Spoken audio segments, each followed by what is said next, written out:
All right. So it's mid-December. You've gotten through the Thanksgiving holiday, and now we've got Christmas coming up. And all the lights, all the fun things. While it can feel very festive, if you're struggling with relationship anxiety and relationship OCD, it can feel very overwhelming because Christmas is a time of year where it's like there's so much pressure from being real about presents and being cheerful. And that's really, really hard when you're struggling with relationship OCD. Hi, I'm Erin, licensed clinical mental health counselor and OCD specialist. I'm also a wife, mom to 3, and small business owner, helping those who are spiraling from intrusive thoughts to come out of that valley with long-term recovery and self-awareness. Reheat your coffee and pop in your AirPods to learn how to boss up to OCD. So in today's episode, I'm going to be talking about what's normal versus what is obsessional when it comes to relationship concerns. Because I totally get it. You're probably going on Reddit or Quora and looking for relationship advice. Maybe you've Googled relationship tips, or maybe you've taken it as far as relationship counseling. Well, I'm here today to give you some behind the scenes information as well as a couple of tips to get you started in untangling from that relationship OCD worry.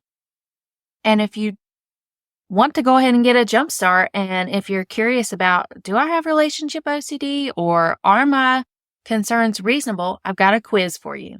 My quiz is located on my homepage, but I'm going to go ahead and drop a quick link down in the show notes for you so you can grab that quiz right away and start to get those results. Because as you work through the 10 questions, which with these questions should only take you less than a few minutes, it will start leading you down the path of like, oh, I do that, or no, not so much. So that can give you a really big clue on how you're doing as far as your relationship anxiety worries. There was a study done that was published in the National Library of Medicine, and I believe it was done by the Frontiers in Psychiatry, where they were talking about how relationship OCD needs its own set of research. Relationship OCD can take on a whole new shape and form that's different from your typical OCD. Now, OCD, as if it wasn't hard enough, in this study is talking about how folks with relationship OCD tend to score higher with distress and with depression. So, yikes. If you are struggling with relationship OCD, know that I've got a 12-week program called Obsess Less, Love More, Overcoming Relationship Anxiety, because I want to be here for you and build a community around you where you all will be helping each other and helping yourself not get hooked into these relationship worries and start to find true fulfillment in your relationship with your romantic partner. In the conclusion of that research study, it was saying that people with relationship OCD have more disabling symptoms and are very focused on their relationship-related beliefs, which makes sense because that's their primary focus anyway with their obsessions. Overall, these people had higher levels of distressed and distorted beliefs or feeling like they were in the wrong relationship or they were negatively viewing their relationship. They had higher levels of distress around that compared to people who just simply identified having with OCD. You may be feeling this way too, where you find yourself worrying about a terrible situation. And your nightmare of a situation is imagining that you are stuck forever or trapped in an unsatisfying, distressing relationship. Yet at the same time, you're afraid of being alone. And you're not worried about the immediate aftermath of breaking up, but it's the long-term worry of being alone forever versus being unhappy with your partner for forever. So the way this reads, it almost sounds like there are a lot of people struggling with two worst case scenarios of like, either I'm going to be alone forever or I'm going to be stuck in an unsatisfying relationship forever. So let's talk about the differences between a typical relationship worry and an obsessional relationship worry. So as you've likely heard me say before, we all experience doubt. And when we have doubt, we tend to try to answer it. We get it through information. And when we ask information, when it's a normal worry, typically we will only ask that question one time. Or we will ask that question to only gain new evidence or new information. And once we receive that information, we feel satisfied. We feel like, oh, okay, got the answer I need and move on. Or maybe we're not even that conscious about the answers and information we're getting.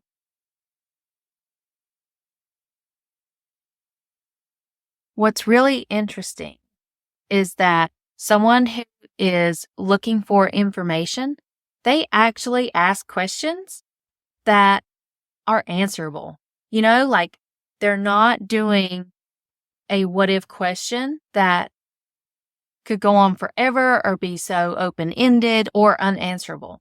To further make a point here, with an information seeker, when they ask a question once, they may ask themselves something like, am I in a healthy relationship? Like that's valid, but they only ask it once, right? And they reflect on their partner's behaviors, feelings, and the dynamics of the relationship without repeatedly asking the same question. Whereas someone with relationship OCD, they're saying, are you sure you love me? And they'll ask it over and over and over again. Even if they get the same answer each time, they keep seeking validation, yet never feel satisfied. Then we've got, that information seeker who is wanting to be informed. So they might ask a question like, what are the signs of a healthy, loving relationship? Because what they're asking is to better understand relationship dynamics and healthy relationship patterns. So they are gathering information to kind of get a gauge of what a healthy relationship may look like. Someone with relationship OCD is only asking questions to feel less anxious. So you see the difference there? In the previous example, the person is asking questions in order to be informed. But here, the person is asking only to feel less anxious. So for example, they may ask a question like, do you think we're a good match? So see, they're not evaluating dynamics of a healthy relationship. They're wanting to feel less anxious about the relationship compatibility. And they're only asking this to relieve their own worry and anxiety. Yet, even after you get the answer, you feel uneasy. And so you ask it again later, or you ask it again anyway. And as I was saying earlier, you may be that information seeker or reassurance seeker. So really you can show up in either category and maybe depending upon the day, because I hear so often people have good weeks and bad weeks. So if it's a good week, you're probably not asking for a lot of reassurance. But if it's a bad week, you know what that looks like. So here's more examples. When you're asking questions in order to hear a qualified answer, when you're that information seeker, you are asking questions in order to get an answer and you're willing to accept the answer. I mean, how many times have you given an answer to someone and they don't accept it? Like, how frustrating is that? So here's an example. If you were to ask, do you think we're compatible? Your partner answers, yeah, I think so. I think we're a great match. You accept it and you move on. You don't need further reassurance because you already feel at ease with this answer. And here again, someone with relationship OCD, they may accept it at first when they hear the answer of like, yes, I love you. We're a great match, but they still feel and experience the doubt. in their mind, and it's hard to convince your mind to stop worrying about, are we compatible, unless you have the right strategies, which you would learn in my program. And so when you continue to have that doubt, you're going to continue to ask reassurance. And that's what's really cool about the program, is that you start to learn how to really challenge the doubt and to create a resolve around the doubt. So anyway, all right, next example here in what's normal versus obsessional, or let's say like what's information versus obsessional, because I like the word normal. So I really want to encourage you guys that whatever is typical and works for you, then that works for you. I don't really like to go off normal. So, all right, if you're the information seeker, you are asking people who are qualified to answer the question. You're not going to your friends to get their advice while they may be very well qualified, but they're not the ones in the relationship with you. I find that to be true of this question. Like, you're asking people who are directly involved. And in this situation with relationship OCD, you would be asking your partner. But another thing too, like when you're asking people who are qualified to answer, like you're not just going to Dr. Google on the internet, like you're actually asking a relationship expert. So if you're the information seeker, you may ask, what are some tips for building a strong relationship? Right? Valid question. And you're asking that question to a qualified person. And with that question of what are tips for building a strong relationship, like you're actually looking for actionable items. You're not getting reassurance, because that reassurance seeker may do the very same thing and go to a therapist, yet their question is going to sound different. Their question is going to sound like, do you think we're right for each other? And that's where therapists who aren't trained in OCD or aren't aware of relationship anxiety may accidentally give you reassurance. And that is only going to feed the monster. Next, we've got, for the information seeker, they want the truth. And whatever the truth is, it is what it is, right? So they may ask, what makes a relationship successful in the long run? So they're asking for facts and insights and tips based on evidence from an expert so that they can better understand how a relationship can thrive. Someone with relationship OCD, however, they are asking questions to get their desired answer. OMG, right? Like, how many times have you done that where you're asking a question to try to lead in to the answer you want? And so that person who's the reassurance seeker, the question could sound like this. Are you absolutely sure we're meant to be together? And obviously they're looking for the answer of, yeah, we're meant to be together, because they want that reassurance to confirm their desire for certainty and guarantee. Even though we all know that relationships are complicated and have a lot of moving parts to make a relationship healthy and successful in the long run. All right, 2 more sample scenarios here to help you get an understanding of information seeking versus reassurance seeking when it comes to relationship OCD. So the information seeker, they will accept answers that sound legitimate, qualified, relative, or even uncertain answers at times. So it's like there's some flexibility or adaptability in just their approach to even asking the question.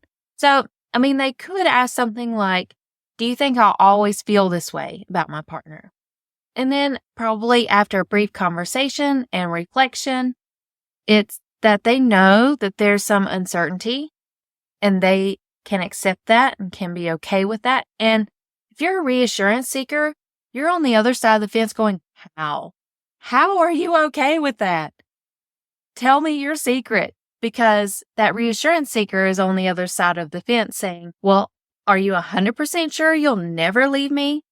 and they are demanding of an answer and a guaranteed permanence, even though no one can offer a 100% guarantee on a relationship.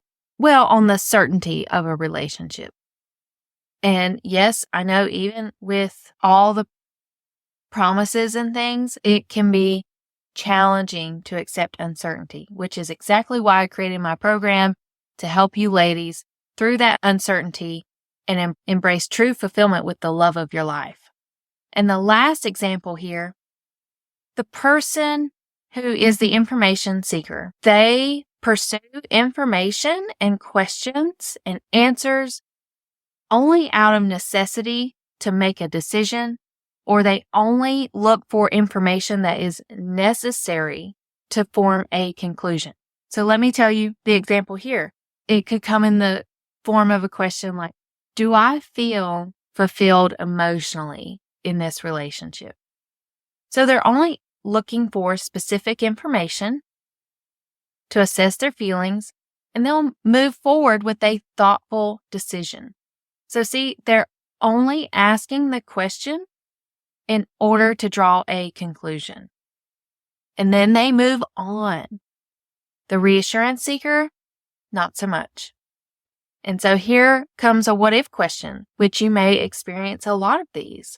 And so it could sound like, what if I'm still not sure about my feelings for my partner? Like, what if I'm not sure that I'll still love them forever? What if I'm not sure that I'll still be sexually attracted to them 10 years down the road? And so you will continually ask these questions without ever feeling fully resolved. Can easily find yourself staying stuck in a cycle of doubt and uncertainty. And it is highly uncomfortable. So uncomfortable, in fact, that going back to that research study I was referencing earlier, people with relationship OCD have higher amounts of depression.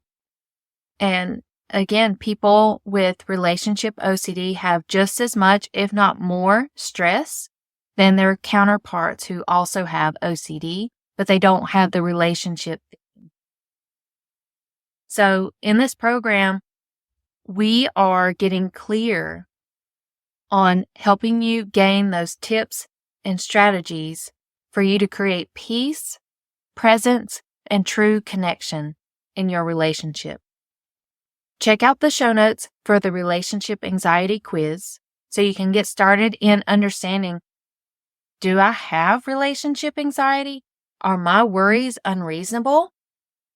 And I'm going to be continuing the conversation about relationship OCD. So come back next week where we're going to be talking about that deep feeling about your self-worth, where you may be questioning, am I good enough? It's going to be a whole conversation about mindset. And our mindset is so important to all the things that we do. And I feel like this episode will be really special for you guys, especially going into the new year, so you can have a healthier mindset to build your self-worth, not only for you, but also to help you invest in that relationship with your true love. Thanks for being here, and I'll see you back next week. Thank you for listening to another episode of Bossing Up, Overcoming OCD. This information is intended to be helpful and not a substitute for professional counseling. If you're struggling with any mental health challenges, I encourage you to seek help from a qualified therapist or healthcare professional. If you enjoyed today's episode, please take a moment to rate and review the show. Your feedback helps us reach more listeners, and don't forget to check out the affiliate links in the show notes for hand-picked recommendations that can brighten your day. Your support through these links helps keep the show running and provide valuable content. You're not alone in your journey. Stay strong, stay resilient, and keep bossing up. See you next time.